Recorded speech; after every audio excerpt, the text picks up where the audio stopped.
Bienvenue dans ce nouvel épisode de Matcha and Cinéma. J'espère qu'on va bien s'amuser. Pour ceux qui ne connaissent pas, c'est que le deuxième épisode. Et on parle de cinéma en buvant du matcha. Donc en fait, je vous fais mes critiques de films de la semaine, des films que j'ai vus pendant cette semaine. Pour peut-être vous donner envie d'aller au cinéma, d'aller voir des films au cinéma. C'est pas forcément que des films qui sont au cinéma, hein. C'est des films aussi que j'ai vus sur d'autres plateformes, genre Netflix, Prime Video, bref, tout quoi. J'essaye de mixer quand même avec des anciens films, mais aussi des films au cinéma, parce que le but étant aussi de vous donner envie d'aller au cinéma, parce qu'on sait comment en ce moment les salles se vident depuis le Covid. Donc c'est pour essayer de vous donner un petit peu envie d'aller voir les films, parce que ça vaut le coup. Même si les places sont très chères, Pathé, je vous le redis, c'est trop cher. Mais il y a plein d'autres cinémas où vous pouvez aller. Moi, je vais tout le temps à Pathé de toute manière, parce que j'ai pris l'abonnement. Voilà, si ça vous donne envie, en fait, juste aller voir les films, ça vaut vraiment le coup. Logiquement, quand je sors la vidéo, les films seront toujours au cinéma. Après, c'est pas moi qui programme les films, donc là, on est actuellement en canicule et je dois partir d'ici 30 minutes. Donc, en fait, un peu speed, mais on va quand même prendre le temps parce que le but, c'est que ça soit un peu cocooning, un petit peu chill. Le but étant de vous donner envie aussi et de parler de cinéma entre passionnés de cinéma. Ou pas, ou alors vous vous donnez l'amour du cinéma. En fait, vive le cinéma. Bref, commençons dès maintenant par le premier film qui est Superman, réalisé par James Gunn. Je pense que ça se prononce comme ça. James Gunn, je sais pas. Donc il est sorti il y a déjà quelques temps quand même au cinéma, mais je l'ai vu cette semaine. Je regardais les Superman quand j'étais toute petite. J'avais pas d'attente réelle par rapport à ce film. Juste j'en ai beaucoup entendu parler sur les réseaux sociaux comme quoi il était bien et qu'il était très politique. Donc je suis allée le voir, parce que de toute manière mon but est d'aller voir tous les films au cinéma. Je suis allée le voir et honnêtement je m'attendais pas à voir un film aussi bien. Pour un Superman, on reste quand même dans la DA, ces super-héros américains, tout ça. Mais je trouve que dès les premiers moments, déjà, c'est ce que j'avais noté, c'est qu'on voit une certaine vulnérabilité. Et ça, c'est assez inédit dans tout ce qui est les super-héros. Enfin, inédit, on l'a vu beaucoup dans Marvel.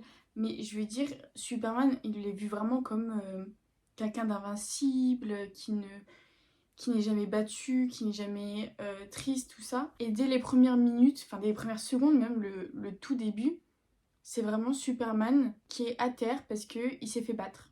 Donc en fait, on le met directement face à l'échec et c'est une manière de l'humaniser en fait, un petit peu. Sachant que pour ceux qui ne savent pas, Superman n'est pas humain. Donc c'est assez agréable de voir cette fragilité, cette vulnérabilité chez un super-héros qui est censé être indestructible. Donc déjà c'est un premier point que j'ai beaucoup apprécié. Après au niveau du cadrage de tout ce qui était cinématographique. Alors oui, il y a des beaux plans, c'est assez cohérent. Après, ça reste un blockbuster, un DC Comics, donc enfin, DC Comics, on a vu autrement avec les Batman, avec surtout Nolan, mais ça reste un Superman. Voilà, les plans sont pas spécialement cinématographiques. Par contre, il y a des plans qui laissent bien sous-entendre certaines choses et ça amène au film. J'ai pas retenu ce film sur la cinématographie, sur les couleurs, sur le cadrage. C'est plus l'histoire qui m'a marqué, puisqu'il est en effet très politique, comme nous l'avons vu. Il est politique, notamment pour tout ce qui est conflit israélo-palestinien. Ça, c'est une grande théorie. C'est pas dit explicitement, mais les codes sont très largement repris. Ce qui fait que ça laisse vraiment sous-entendre un parti pris. Donc c'est ça qui est intéressant aussi avec les films, c'est que comme quoi ça peut être vecteur de messages, que ça soit politique, philosophique ou autre, mais ça reste quand même vecteur de messages et ça peut jouer un rôle dans les courants politiques, dans la géopolitique, tout ça. Parce que nous savons c'est un soft power qui est très important. Donc c'est très politique et ça met en fait, je pense que c'est un film qui est fait pour réfléchir justement sur ce conflit ou sur tout autre type de conflit et de revoir notre perspective par rapport au conflit et aux êtres humains propres qui sont confrontés. Donc j'ai trouvé ça très intéressant et très bien, moi qui adore la géopolitique, qui fait du droit, j'ai trouvé ça très intéressant d'avoir un point de vue comme le sien, comme voilà, pour le coup c'est le point de vue de l'équipe, du réalisateur. Très bien incarné aussi par le nouveau Superman. C'est plus Henry Cavill, moi je l'adorais lui, mais pour le coup j'étais un peu sceptique, je me suis dit ah je vais pas aller le voir et tout, c'est pas le même acteur. Et au final j'étais très bien surprise parce que il joue bien, il reprend quand même vachement les codes physiques de Superman. Non, il est très bon, très vulnérable, et voilà on observe un aspect vraiment très gentil, un cœur très tendre que je m'attendais pas forcément à voir dans Superman. J'ai beaucoup aimé ce film. Si je devais mettre une note, je mettrais peut-être... Je sais plus combien j'ai mis sur Letterboxd. Allez, je mettrais 3,5, 4. Parce que j'ai beaucoup aimé le côté politique, le message, le... Et le méchant, c'est trop une tête à claque, j'ai envie de le lever. Ah, je les déteste, je les déteste. Deuxième film, Dragon. Un film qui a été énormément attendu, puisque beaucoup... Enfin, moi j'adore Dragon en dessin animé. Donc forcément, le voir en film... J'avais trop hâte de revoir Croque-Mou. Alors, les premières minutes, quand on découvre les acteurs, moi j'étais un peu déçue. Et je trouvais que les... Bah, je vais mettre un premier bémol très vite, je suis désolée. Mais c'est je trouve des costumes et des décors qui étaient peut-être un peu mal faits. Dans le sens où les costumes, tout ça, les gens, je sais pas pourquoi, mais on voyait bien que ça faisait pas trop d'époque, vous voyez. Et voilà, physique. Bon, après, le personnage principal, c'est toujours dur quand on passe du... Quand on fait un live action, d'être satisfait de l'acteur, mais après il a fait le taf, niveau acting, tout ça, tout le long ça a été bien. Après voilà, c'est un film honnêtement qui se regarde sans prise de tête. Donc c'est pas je vais pas en faire une critique de fou, mais ça fait du bien de retomber en enfance. Honnêtement, le dragon était super bien fait, les dragons étaient bien faits, il y avait un vrai storytelling et tout ça, donc c'était intéressant et c'était mignon de voir ça. Je trouve que c'était des messages qui étaient mignons, des...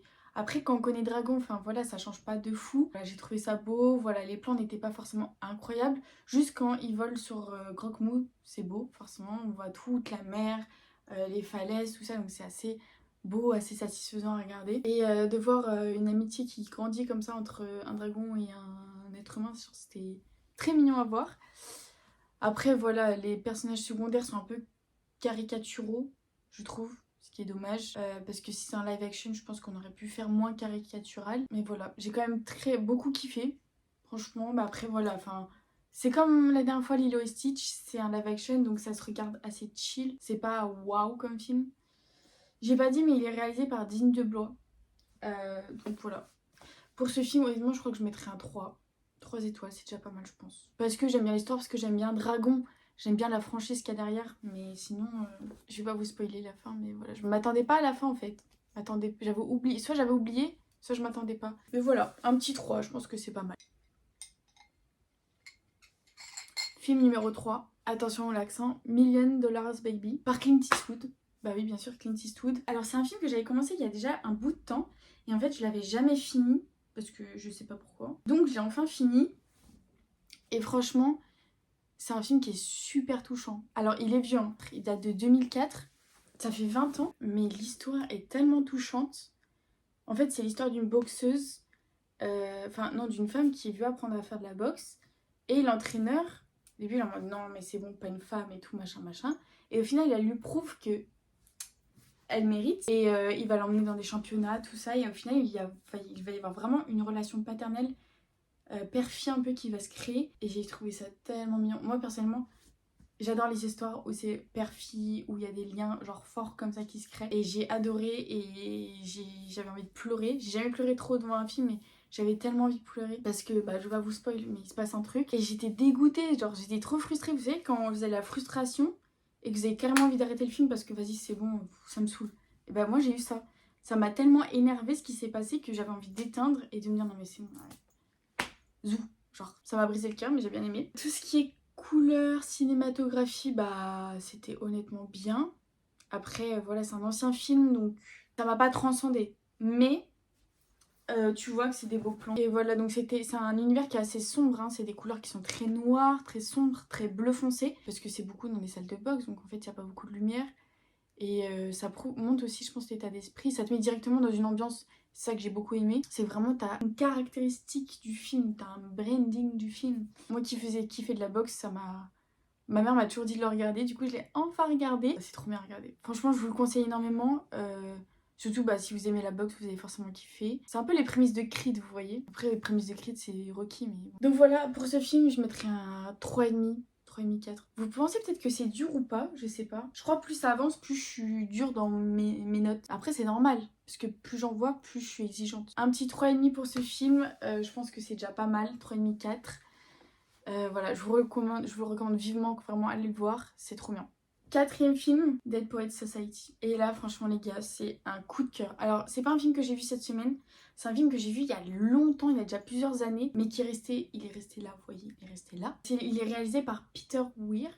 Je sais pas comment on dit. Les gars, je vous dis, d'office, c'est un 4,5, 5 sur 5. Franchement, j'ai adoré ce film, mais mon Dieu, il est tellement touchant. Tout, ne serait-ce que l'univers, moi j'ai beaucoup aimé la colorimétrie un peu jaune, un peu vieille. Beaucoup aussi aimé la morale derrière. Enfin, la morale, il y a même plusieurs morales, parce qu'en fait, tout le long du film, ça t'amène à réfléchir. Quand le professeur, il dit des phrases, il explique des choses, c'est à nous aussi qu'il explique. En fait, c'est directement aussi au public, à l'audience, aux spectateurs, pour leur faire un peu ouvrir les yeux. Ouvrir les yeux. Pour ceux qui savent pas, c'est un professeur qui veut enseigner la poésie et qui crée un peu un club de poésie, tout ça, et qui, en fait, il rappelle l'importance de l'art dans nos vies personnelles, mais aussi dans la société en général. Il dit même une phrase qui est très connue, il dit oui, l'architecture, la médecine, le droit, c'est tellement essentiel à la société, mais l'amour, la poésie, le cinéma, tout ça, c'est ce qui fait que nous sommes nous et qu'on est vivants, ce qui donne envie de vivre. C'est une morale qui est tellement belle en fait, parce qu'on est dans un monde où on veut tellement être productif, on poursuit des carrières, mais vraiment on est auto-centré et tout. Et en fait, l'art, la poésie, ça te permet de réfléchir, de t'évader, de te faire ressentir des choses. Et en fait, c'est tellement important, genre les deux sont importants. C'est très complémentaire. Et tout le long du film, ça a une morale. Et en fait, la fin, elle m'a brisé le cœur. Mais justement, elle va très très bien avec la morale du film, qui est l'importance de l'art. Le monde professionnel et les vrais métiers ne font pas tout dans le monde, pas tout dans nos vies. Et qu'il faut avoir le culot de des fois essayer d'autres choses, des choses artistiques. Surtout si c'est quelque chose qui nous tient énormément à cœur. Mais tout le long, il sort le professeur Kitty. Carrément, j'ai un livre avec des citations de films. Il y en a 10 000 de lui. Tellement c'est inspirant. Et c'est un beau film, ça te montre un peu une cohésion, comment l'art, en fait, ça peut réunir les gens. Et comment, en fait, c'est l'art même qui réunit les gens, qui fait que on partage des choses. Même là, quand je fais cette vidéo, bah, le point commun entre vous qui regardez et moi, c'est le cinéma. C'est parce que sûrement que vous aimez ça ou vous y intéressez. Du coup, vous regardez ça et ça nous fait un point commun et en fait, ça nous lie. En fait, l'art, ça lie énormément. C'est pour ça que c'est autant important dans une société. C'est parce que ça permet de former des liens dans les individus qui forment cette société. Et c'est super important. C'est pour ça que j'ai adoré ce film. Je fais que de le dire, j'ai adoré ce film. Il est incroyable. Franchement, allez le regarder. J'ai pas envie de vous spoil en fait, donc j'ai pas envie de vous dire. Mais voilà, c'est un professeur qui accompagne ses élèves dans la découverte de l'art, l'amour de l'art, qui leur donne l'envie d'écrire, l'envie de jouer, l'envie de... J'ai juste envie de leur regarder là carrément. Donc c'est incroyable. Allez regarder, vraiment c'est un 3,5, 4, 5, 5. Non, 4,5, 5. C'est un 5, allez, je mets un 5. C'est un de mes films préférés. Allez voir, allez voir. 5 et dernier film. Et oui, c'est déjà la fin, je suis désolée les gars. C'est Les Évadés de Franck Darabont. Darabont, je sais plus comment on dit, parce que pour moi c'est un nom français, mais peut-être pas. Les Évadés aussi, qui est un vieux film. Il date de 1994 et je l'ai regardé avant-hier avec ma famille. On me l'a beaucoup conseillé, donc je l'ai enfin regardé. Honnêtement, je pensais pas autant aimer ce film. J'ai été très bien surprise, genre très surprise par la qualité du film. J'ai beaucoup aimé le plot twist, l'ingéniosité du personnage principal, l'amitié qui se forme avec ses co-détenus, parce que c'est rien vous spoiler que de dire que ça se passe en prison. Et il y a une relation spéciale qui se forme avec un co-détenu, aussi avec d'autres gens, mais je veux dire, il y en a un surtout, ça devient un peu son BFF, vous voyez. Et c'est très touchant de voir ce genre de relations qui peuvent se former dans une prison. Et je trouve que par pas le personnage principal, mais par aussi les autres personnages, ça te mène à réfléchir en fait sur la vie des prisonniers en prison quand c'est des énormes peines, genre des longues peines, comme on peut voir beaucoup aux États-Unis, parce que c'est des peines qui sont additives.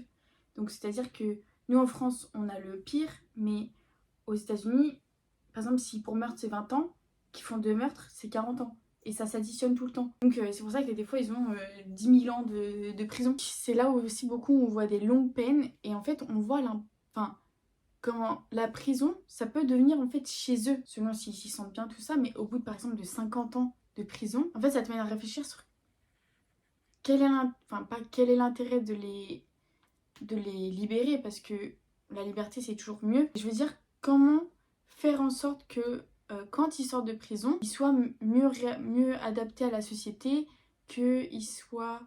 Enfin, ils retrouvent quelque chose. Enfin, quand t'as passé 50 ans, quasiment toute ta vie en prison, tu sors, t'as rien. Alors moi, c'est comme ça que je l'ai vu. J'ai beaucoup aimé. Ça m'aide à réfléchir, oui, sur le système carcéral, sur... le plot twist était incroyable, moi j'ai adoré. Et sur aussi la défaillance du système juridique, comme on le voit partout. Donc je vous le conseille vivement. C'est honnêtement... À aucun moment, c'est rare qu'un film, à aucun moment je m'ennuie. Là pour le coup, il y avait vraiment un bon rythme, ce qui fait il se passait tout le temps quelque chose, donc j'étais tout le temps happée par le film.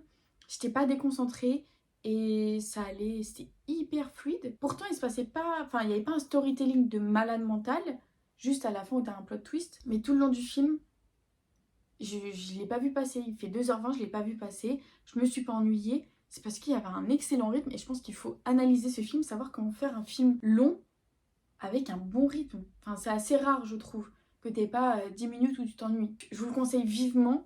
Je sais que c'est un vieux film et que pour certains ça peut bloquer, mais vraiment, je trouverais ça dommage de se bloquer par rapport à ça, sachant comment ce film il peut être bien et il amène à réfléchir. De toute manière, les gars, faut pas vous bloquer sur les films qui sont vieux. Moi, je sais que ma mère, des fois, ça la bloque, mais je dis, c'est dommage parce que tu passes à côté de films qui sont cultes et qui sont tellement bien. C'est comme La vie est belle, il est tellement bien ce film et pourtant il date. Donc vous bloquez pas et allez le voir, il est actuellement sur Netflix. Donc ceux qui ont Netflix, je pense que beaucoup d'entre vous l'ont.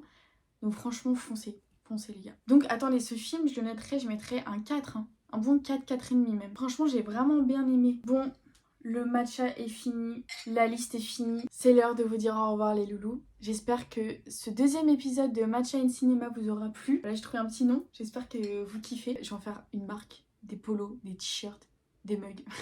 Je vais lancer une franchise. Non, bref, j'espère que ça vous a plu.